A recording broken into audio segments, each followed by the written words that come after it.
देश से बुलाया केमिस्ट्री क्लास 12 का इम्पोर्टेंट क्वेश्चन बताने के लिए हिमांशु कुमार आया। तो आज हम लोग दोस्तों कुछ ऑब्जेक्टिव क्वेश्चन बताएंगे। वह ऑब्जेक्टिव क्वेश्चन आपका एग्जाम में आया हुआ क्वेश्चन। तो पहला ऑब्जेक्टिव में पहुंचते दोस्तों।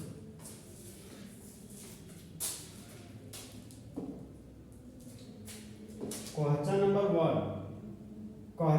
1 हमारा है दोस्त। क्वेश्चन नंबर बोलता है कि निम्नलिखित रिएक्शन में जो प्रोडक्ट बन रहा है उस बने हुए प्रोडक्ट का नाम बताइए।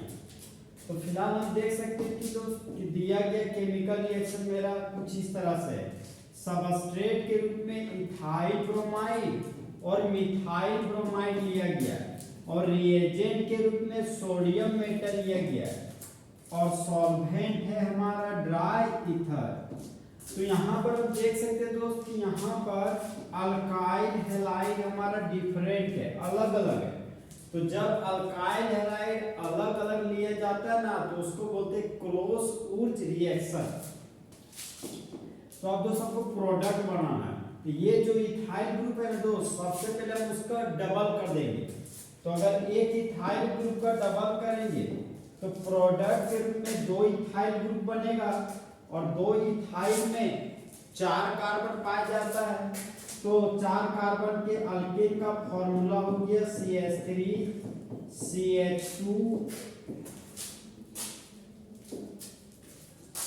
CH2 single bond CH3। तो हम लोग जानते हैं दोस्त प्रिंसिपल चेन हो गया first carbon, second carbon, third carbon, 4 carbon. तो 4 कार्बन के लिए रूट वर्ड हो गया ब्यूट। कार्बन और कार्बन के बीच सिंगल बॉन्ड है तो प्राइमरी सफिक्स के रूप में लिख दिए हैं।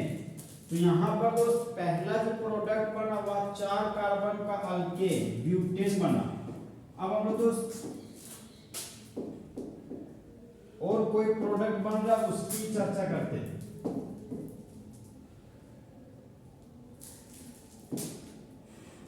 फिर हम यहाँ देख सकते हैं दोस्त सबस्ट्रेट के रूप में मिथाइल ब्रोमाइड है।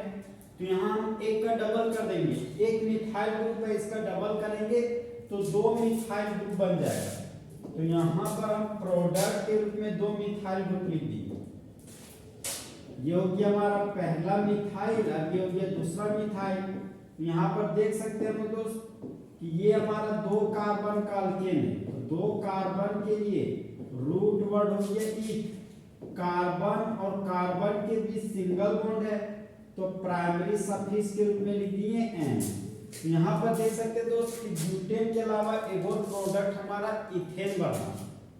अब फिर से इस रिएक्शन में आते हैं।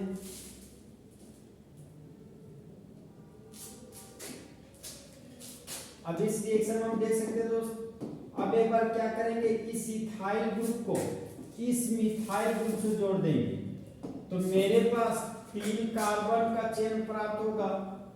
तो 3 कार्बन के अल्केन को प्रोपेन बोलते हैं। तो यहाँ पर बनने वाला प्रोडक्ट हो जाएगा CH3 CH2 single bond CH3। तो प्रिंसिपल चेन हो गया first carbon, second carbon, third carbon. तो 3 कार्बन के लिए रूट वर्ड हो गया प्रो। कार्बन कार्बन के बीच सिंगल बॉन्ड है तो प्राइमरी सफिक्स के रूप में लिख दिए N। अब यहाँ पर बाय प्रोडक्ट क्या बनेगा, तो यहाँ पर हम देख सकते हैं दोस्त कि सोडियम हमारा मेटल है और ब्रोमीन नॉन मेटल है। तो जिस तरह बेबी को बेस पसंद है उसी तरह मेटल को नॉन मेटल पसंद है। तो यहाँ पर दोस्त ये 2 सोडियम इस 2 ब्रोमो ग्रुप के साथ जुड़कर ये ब्रोमीन इस 2 सोडियम के साथ जुड़कर बाय प्रोडक्ट के रूप में 2 मोल सोडियम ब्रोमाइड बना देगा। यहाँ पर बाय प्रोडक्ट बन के दोस्त 2 मोल सोडियम ब्रोमाइड। अब इस केमिकल रिएक्शन को दोस्त कुछ इस तरीके से पढ़ेंगे कि जब इथाइल ब्रोमाइड और मिथाइल ब्रोमाइड का रिएक्शन सोडियम मेटल के साथ करते हैं ड्राई ईथर के प्रेजेंस में तब बनने वाला प्रोडक्ट हमारा ब्यूटेन, इथेन और प्रोपेन है। तो होने वाले रिएक्शन को क्रॉस ऊर्ज रिएक्शन कहते हैं। तो क्वेश्चन नंबर 1 का आंसर हो जाएगा दोस्त ब्यूटेन, इथेन और प्रोपेन। तो क्वेश्चन नंबर 1 का ऑप्शन नंबर बी हमारा सही होगा, इथेन, प्रोपेन एंड ब्यूटेन। अब हम दोस्त नेक्स्ट ऑब्जेक्टिव क्वेश्चन में आते हैं।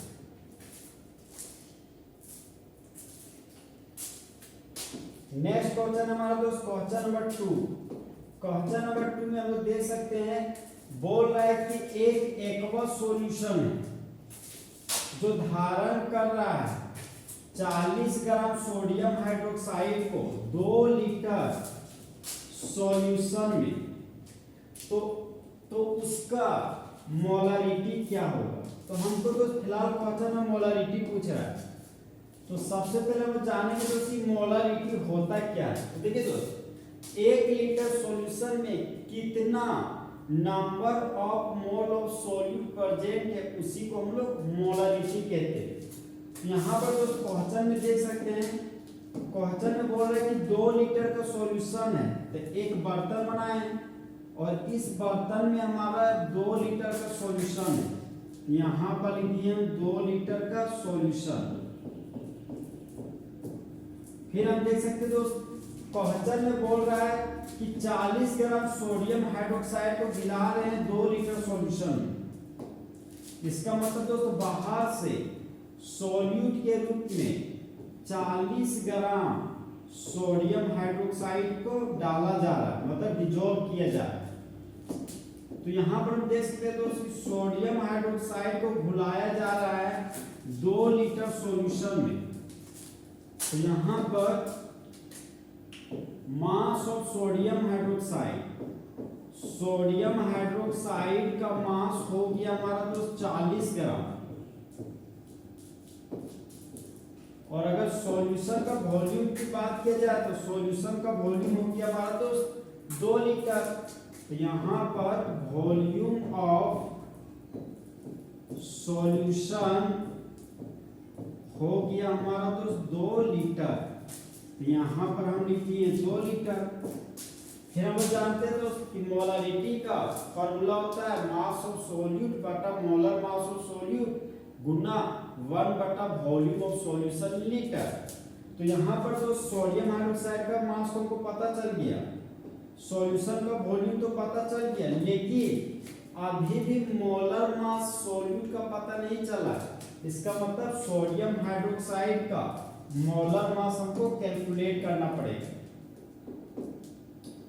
तो अब हम लोग दोस्त मोलर मास कैलकुलेट करने जा रहे हैं। Molar mass of sodium hydroxide. तो सबसे पहले बताते हैं आपको दोस्त ये मोलर मास क्या होता है। देखिए दोस्त, 1 मोल के मास को हम लोग मोलर मास कहते हैं। उसके बाद सोडियम हाइड्रोक्साइड का मोलर मास निकालना है। तो हम लोग हालांकि जानते हैं दोस्त कि सोडियम हाइड्रोक्साइड हमारा 3 कंपोनेंट से बना हुआ है। पहला कंपोनेंट सोडियम है, दूसरा कंपोनेंट ऑक्सीजन और तीसरा कंपोनेंट हमारा हाइड्रोजन है। और हम लोग जान रहे दोस्त कि सोडियम का एटॉमिक नंबर 11 होता है और एटॉमिक मास हमारा 23 होता है। ऑक्सीजन का एटॉमिक नंबर 1 है तो एटॉमिक मास हमेशा 16 होगा। हाइड्रोजन का एटॉमिक नंबर 1 और एटॉमिक मास भी हमेशा 1 होता है। अब हम लोग इस सोडियम हाइड्रोक्साइड का मोलर मास निकालते हैं। सोडियम का एटॉमिक मास 23 है तो यहाँ पर 23 लिख दिए। ऑक्सीजन का एटॉमिक मास 16 है तो यहाँ पर हम लिख देंगे दोस्त 16। हाइड्रोजन का एटॉमिक मास 1 है तो यहाँ पर लिख दिए 1। तो 23 और 1 हो गया 24, 24 और 16 हो गया हमारा 40। और हम लोग जानते हैं कि मोलर मास का यूनिट ग्राम पर मोल होता है। तो यहाँ पर दोस्त मोलर मास का यूनिट लिख दिए ग्राम पर मोल। अब हम दोस्त मोलरिटी वाला फॉर्मूला लगाएंगे। तो मोलरिटी वाला फॉर्मूला हमारा दोस्त कि मोलरिटी बराबर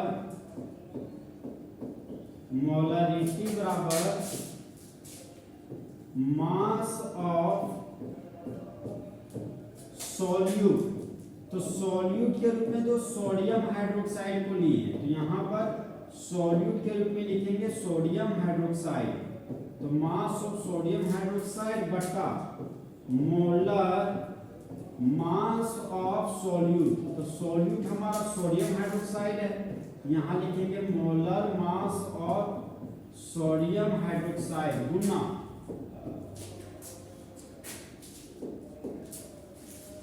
1 बटा volume of solution in litre. तो फिलहाल हम जान रहे दोस्त कि सोडियम हाइड्रोक्साइड का मास हमारा 40 ग्राम दिया हो गया है, तो यहाँ पर 40 ग्राम लिख दिए। और मोलर मास सोडियम हाइड्रोक्साइड का अभी हम निकाले, और वह मोलर मास सोडियम हाइड्रोक्साइड का आया है हमारा तो 40 ग्राम पर मोल। तो यहाँ पर सोडियम हाइड्रोक्साइड का मोलर मास हो गया 40 ग्राम पर मोल। फिर यहाँ पर देख सकते दोस्त सॉल्यूशन का वॉल्यूम को लीटर में लिखना है। तो यहाँ पर हम देख सकते हैं कि वॉल्यूम ऑफ सॉल्यूशन दिया गया 2 लीटर। तो यहाँ पर वॉल्यूम ऑफ सॉल्यूशन की जगह पर लिख देंगे हम 2 लीटर। अब यहाँ पर हम देख सकते हैं दोस्त नीचे में ग्राम ऊपर में ग्राम, तो ग्राम ग्राम हो गया राम राम, और पर मोल नीचे से ऊपर जाएगा तो बन जाएगा मोल। यहाँ पर देख सकते हो 40 से कम 40, तो ऊपर बचा 1। अब 2 को 1 से भागा दीजिएगा तो आएगा मेरा 0.5 पर मोल, नीचे से ऊपर किया तो बन गया मोल, और लीटर नीचे से ऊपर जाएगा तो बन जाएगा पर लीटर। तो इस क्वेश्चन नंबर 2, ये जो हमारा क्वेश्चन नंबर 2 है दोस्त, क्वेश्चन नंबर 2 का जो आंसर आया है वह आंसर है हमारा दोस्त 0.5 मोल पर लीटर। तो यहाँ पर देख सकते हो दोस्त क्वेश्चन नंबर 2 का ऑप्शन नंबर ए 0.5 मोल पर लीटर फुल एचडी में सही है। तो दोस्त एक शायरी सुनाते हैं कि ताकते रहते तुमको शाम सवेरे, नैनों में बसे हैं जैसे नैन ये तेरे, तेरे मस्त मस्त 2 नैन, हिमांशु कुमार का दिल का ले गए चैन। अब दोस्त नेक्स्ट ऑब्जेक्टिव क्वेश्चन में पहुंचते हैं। नेक्स्ट क्वेश्चन हमारा दोस्त क्वेश्चन नंबर 3। क्वेश्चन नंबर 3 में हम देख सकते हैं दोस्त, क्वेश्चन हमारा बोल रहा है कि ऑस्मोटिक प्रेशर सॉल्यूशन का बढ़ जाता है, तो बढ़ने के पीछे वजह क्या है? तो क्वेश्चन नंबर 3 का option number a full HD में सही है दोस्त। उसके पीछे वजह है कि जब सॉल्यूशन का टेम्परेचर को बढ़ाते हैं तब ऑस्मोटिक प्रेशर भी हमारा बढ़ जाता है। और इसका एक्सप्लेनेशन जानने के लिए दोस्त इसका एक्सप्लेनेशन बताते हैं क्यों क्वेश्चन नंबर 3 को ऑप्शन नंबर ए सही है। तो फिलहाल हम जानते हैं दोस्त कि ऑस्मोटिक प्रेशर का सिंबल होता है पाई, और पाई बराबर होता है CRT, जहां पर पाई हमारा ऑस्मोटिक प्रेशर है, C हमारा कंसंट्रेशन ऑफ सॉल्यूशन है, और R हमारा गैस कांस्टेंट है जिसका वैल्यू हमारा होता है 8.314 जूल पर मोल पर केल्विन।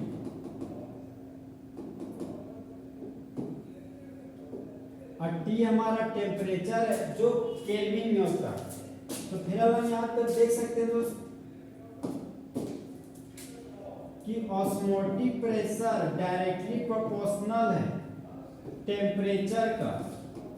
अगर टेम्परेचर को बढ़ाएंगे तो सॉल्यूशन का ऑस्मोटिक प्रेशर हमारा बढ़ेगा, और अगर टेम्परेचर को घटाएंगे तो सॉल्यूशन का ऑस्मोटिक प्रेशर हमारा घट जाएगा। तो तो ऑस्मोटिक प्रेशर डायरेक्टली प्रोपोर्शनल है टेम्परेचर का, इसलिए क्वेश्चन नंबर 3 का option number a full HP में सही है। और दोस्त नेक्स्ट ऑब्जेक्टिव क्वेश्चन में आते हैं।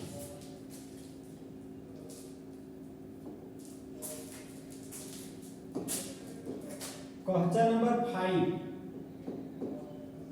क्वेश्चन नंबर 5 हमारा बोलता है दोस्त, सबसे पहले यहाँ पर देखिए एक स्पिन वर्ड का यूज किया गया है। ठीक है दोस्त, स्पिन तो दो प्रकार का होता है, भली बात हम लोग जानते हैं दोस्त कि एक सबसेल में मान लीजिए एक सबसेल में एक ऑर्बिटल है, तो हम लोग जानते हैं कि ऑर्बिटल एक ऑर्बिटल में मैक्सिमम 2 इलेक्ट्रॉन पाया जाता है। एक इलेक्ट्रॉन क्लॉकवाइज स्पिन में होता है और दूसरा इलेक्ट्रॉन एंटी क्लॉकवाइज स्पिन में होता है। तो स्पिन तो दो प्रकार के हो सकते हैं, चाहे वह क्लॉकवाइज स्पिन होगा चाहे वह एंटी क्लॉकवाइज स्पिन होगा।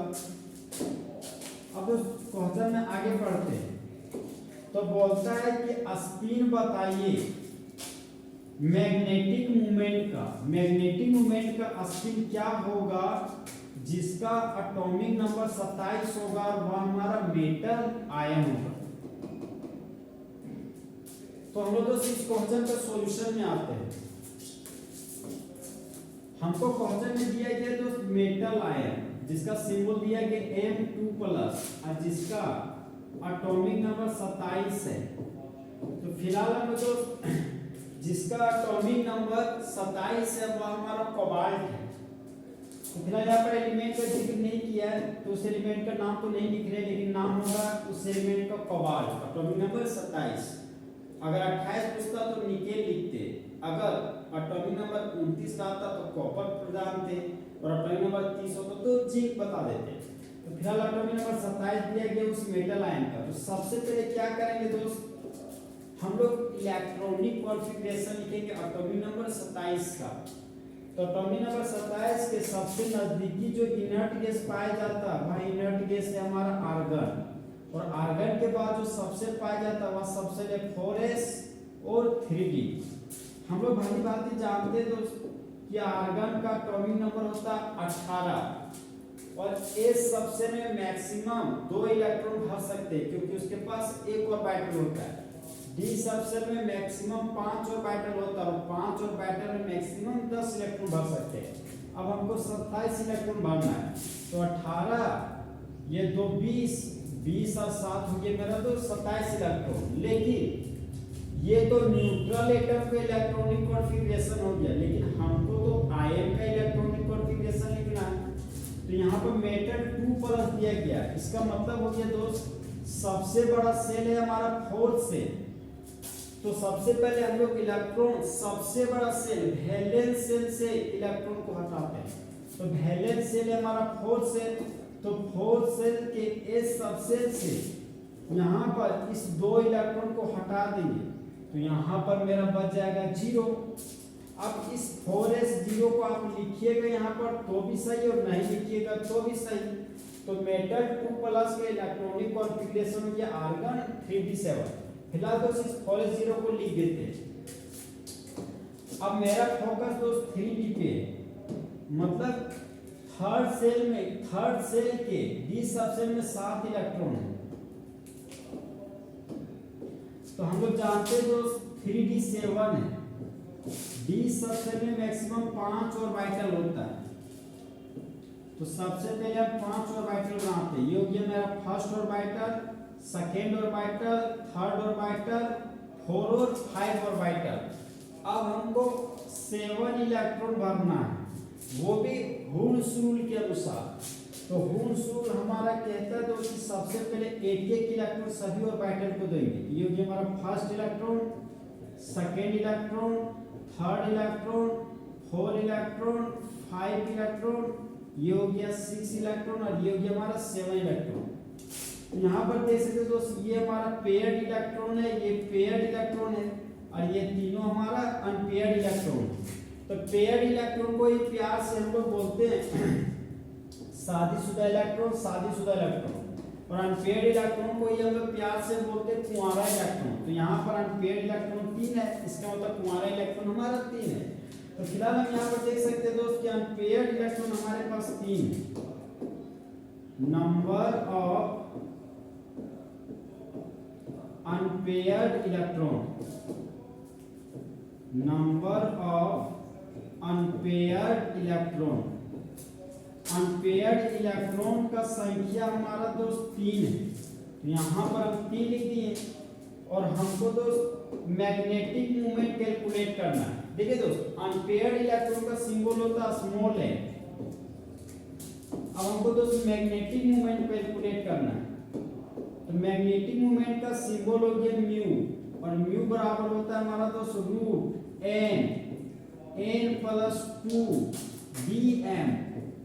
bm का मतलब क्या, बोर मैग्नेटॉन। तो यहाँ पर हम देख सकते हैं दोस्त कि अनपेयर्ड इलेक्ट्रॉन हमारा 3 है। अनपेयर्ड इलेक्ट्रॉन का सिंबल n है, तो n के जगह पर यहाँ पर 3 पुट करेंगे। तो रूट है दोस्त, तो यहाँ पर हम रूट का साइन दे दिए, n के जगह पर 3 पुट कर दिए, फिर n है तो फिर से 3 लिख दिए, प्लस 2 था तो प्लस 2 लिख दिए। बोर मैग्नेटॉन है तो यहाँ पर लिख दिए बोर मैग्नेटॉन। अंडर रूट था तो अंडर रूट दे दिए। देखिए दोस्त, 3 और 2 हो गया 5, अब 5 दिया 15, तो यहाँ पर आ गया हमारा रूट 50। बोर मैग्नेटॉन था तो बोर मैग्नेटॉन लिख दिए। अगर रूट 15 को कैलकुलेट कीजिएगा तो मेरे पास जो वैल्यू आएगा वह वैल्यू है 3.87 बोर मैग्नेटॉन। तो यहाँ पर देख सकते हैं दोस्त, क्वेश्चन नंबर 5 का option number B 3.87 Bohr magneton हमारा फुल एचपी में सही है। एक मस्त लाइन सुनाते हैं दोस्त कि जाओ ना छोड़कर तुम यूं मुझे, अभी अभी दिल भरा नहीं है, अभी अभी तो तुम आई हो और अभी अभी तुम्हें जाना है। अब हम दोस्त नेक्स्ट ऑब्जेक्टिव क्वेश्चन में पहुंचते हैं। नेक्स्ट ऑब्जेक्टिव क्वेश्चन हमारा दोस्त क्वेश्चन नंबर 6। क्वेश्चन नंबर 6 में हम लोग आपसे दोस्त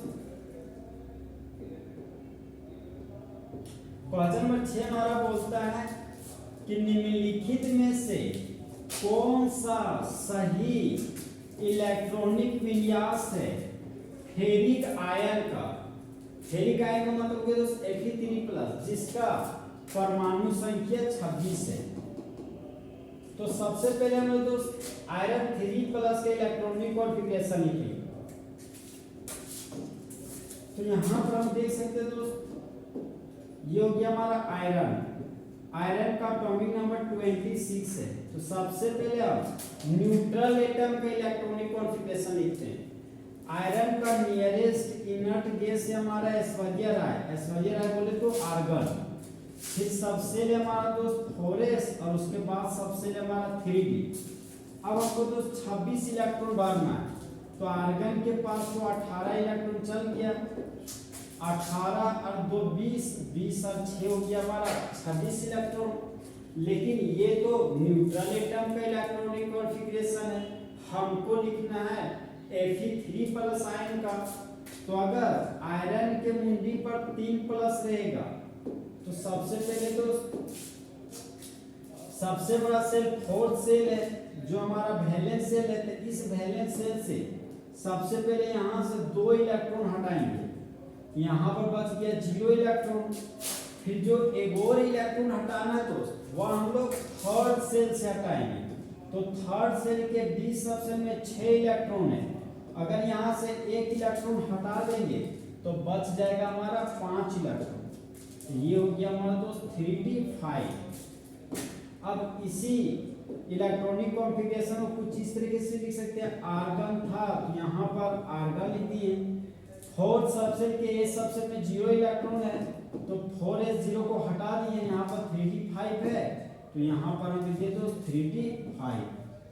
तो आयरन 3+ का इलेक्ट्रॉनिक कॉन्फ़िगरेशन हो गया हमारा दोस्त आर्गन 3d5।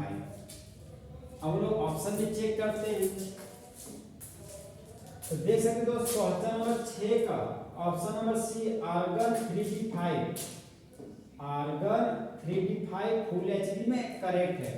तो क्वेश्चन नंबर 6 का option number C full HD में हमारा दोस्त सही होगा।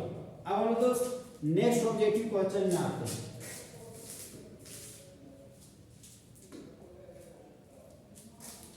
नेक्स्ट ऑब्जेक्टिव क्वेश्चन हमारा दोस्त क्वेश्चन नंबर 7। क्वेश्चन नंबर 7 हमारा कहता है दोस्त कि निम्नलिखित में से कौन सा आयन नेचर में डायमैग्नेटिक होते हैं। देखिए तो सबसे पहले हम आपको बताते हैं ये डायमैग्नेटिक और ये पैरामैग्नेटिक सब्सटेंस क्या होता है। आप फिजिक्स में पढ़े होंगे पैरामैग्नेटिक सब्सटेंस, डायमैग्नेटिक सब्सटेंस। तो पैरामैग्नेटिक सब्सटेंस होता है दोस्त एक ऐसा सब्सटेंस जो वीकली अट्रैक्ट करता उसी को बोलते हैं पैरामैग्नेटिक सब्सटेंस। और डायमैग्नेटिक सब्सटेंस एक ऐसा सब्सटेंस जो वीकली रिपेल करता in the presence of magnetic field, magnetic field की उपस्थिति में, तो उसको हम लोग बोलते हैं डायमैग्नेटिक सब्सटेंस। लेकिन इस लैंग्वेज से आपका क्वेश्चन बनेगा नहीं, तो फिर कैसे बनेगा। यहाँ पर देखिए पैरामैग्नेटिक सब्सटेंस होने के लिए अनपेयर्ड इलेक्ट्रॉन होना चाहिए और डायमैग्नेटिक सब्सटेंस होने के लिए पेयर्ड इलेक्ट्रॉन होना चाहिए। तो फिलहाल जो डायमैग्नेटिक नेचर पूछ रहा मतलब डायमैग्नेटिक आयन हमको पता करना है। तो जिस आयन के पास इलेक्ट्रॉन पेयर्ड में होगा वही नेचर में डायमैग्नेटिक होंगे। तो सबसे पहले तो सभी का हम इलेक्ट्रॉनिक कॉन्फ़िगरेशन लिखेंगे।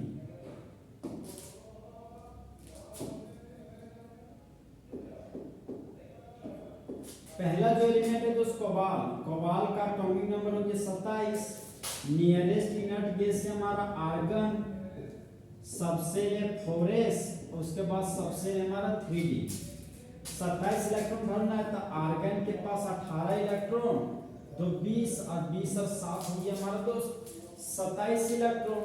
फिर कोबाल्ट 2+, कोबाल्ट के एटॉमिक नंबर 27 में 2 इलेक्ट्रॉन को हटाना है, तो 2 इलेक्ट्रॉन हम लोग तो वैलेंस सेल से हटाते हैं। तो सबसे बड़ा सेल 4 सेल है, तो वैलेंस सेल हमारा 4 है और 2 इलेक्ट्रॉन हटाना है, तो 4 सेल के ए सबसेल से 2 इलेक्ट्रॉन हटा देंगे। तो अगर 2 इलेक्ट्रॉन हम लोग हटाएंगे तो यहाँ पर 4s के पास 0 इलेक्ट्रॉन बच जाएगा। तो देख सकते हैं यहाँ पर दोस्त डी सबसेल में 7 इलेक्ट्रॉन, तो डी सबसेल में होता है 5 ऑर्बिटल, योग्य 1 ऑर्बिटल 2 3 तो 5 ऑर्बिटल, 7 इलेक्ट्रॉन भरना है हमको दोस्त हुन्स रूल के अनुसार। तो अगर हुन्स रूल की बात किया जाए और 7 इलेक्ट्रॉन भरना है तो सभी इलेक्ट्रॉन को सबसे पहले क्लॉकवाइज में भरते हैं। तो ये हो गया 1 electron 2 electron 3 electron 4 electron 5 electron 6 electron और योग्य हमारा 7 इलेक्ट्रॉन। यहाँ पर हम देख सकते हैं दोस्त कि अनपेयर्ड इलेक्ट्रॉन यहाँ पर 3 ठो मिल रहा है। तो अगर ऑर्बिटल में एक भी अनपेयर्ड इलेक्ट्रॉन आपको मिल जाए तो वह नेचर में पैरामैग्नेटिक होगा। तो कोबाल्ट 2+,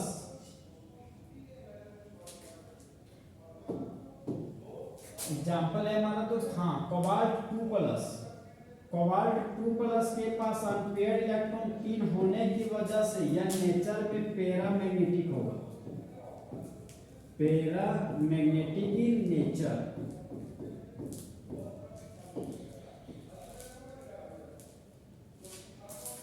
अब हम दोस्त नेक्स्ट आयन में आते हैं, ऑप्शन नंबर बी।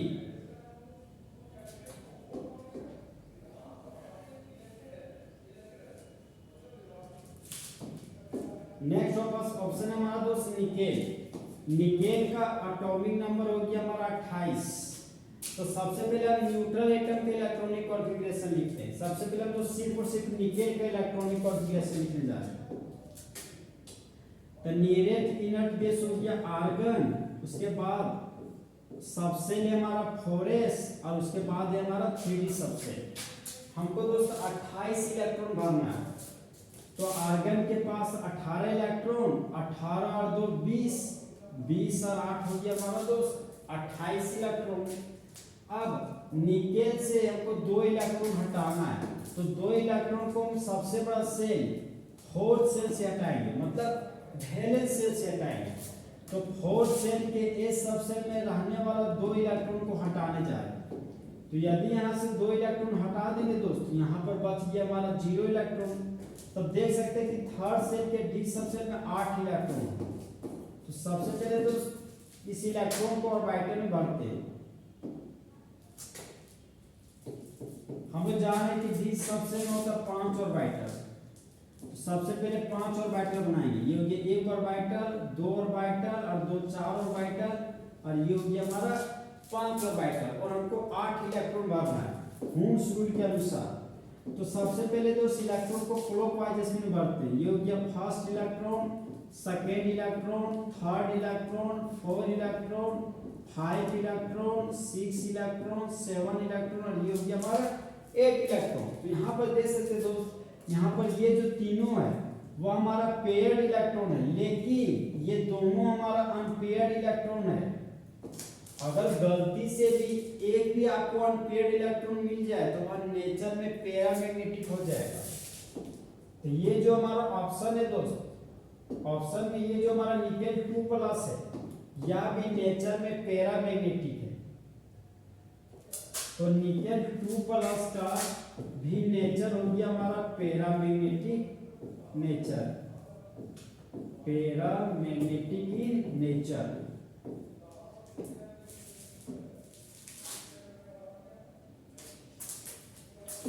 अब हम दोस्त नेक्स्ट ऑप्शन में आते हैं। नेक्स्ट ऑप्शन हमारा दोस्त option number C. Option number C हमारा कॉपर 2+। कॉपर 2+ को ही हम लोग बोलते हैं क्यूप्रिक आयन। तो हम लोग भली बात जानते हैं दोस्त, कॉपर का एटॉमिक नंबर होता है 29। तो सबसे पहले हम लोग न्यूट्रल एटम कॉपर का इलेक्ट्रॉनिक कॉन्फ़िगरेशन लिखते हैं। तो कॉपर का नियरेस्ट इनर्ट गैस हो गया हमारा दोस्त आर्गन। तो यहाँ पर हम लिख दिए आर्गन। सबसेल हो गया 4s, और उसके बाद हो गया हमारा 3d। 29 इलेक्ट्रॉन को हमको भरना है दोस्त।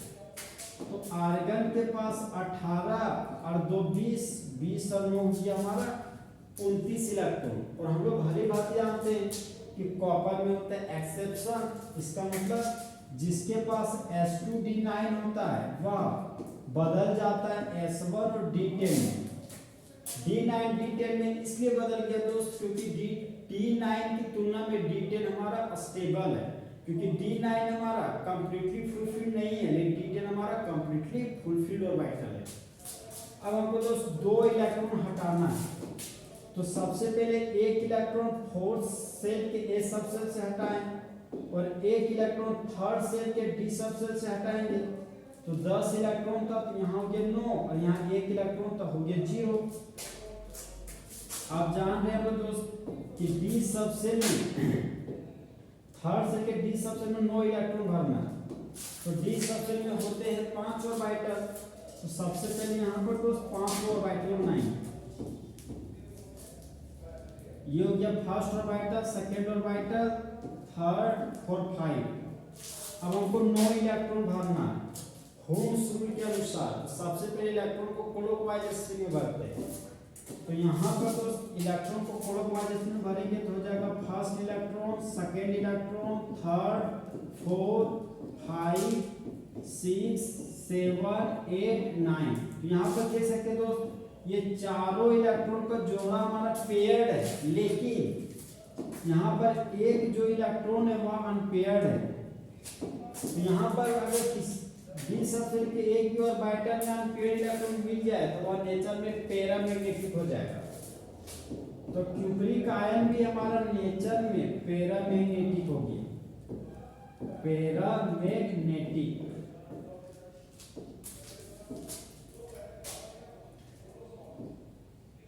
अब हम दोस्त नेक्स्ट ऑप्शन में आते हैं। नेक्स्ट ऑप्शन है ऑप्शन नंबर डी, Zn2+, जिसको प्यार से हम जिंक आयन कहते हैं। जहां पर हम लोग जान रहे हैं दोस्त कि जिंक का एटॉमिक नंबर होता है हमारा 30।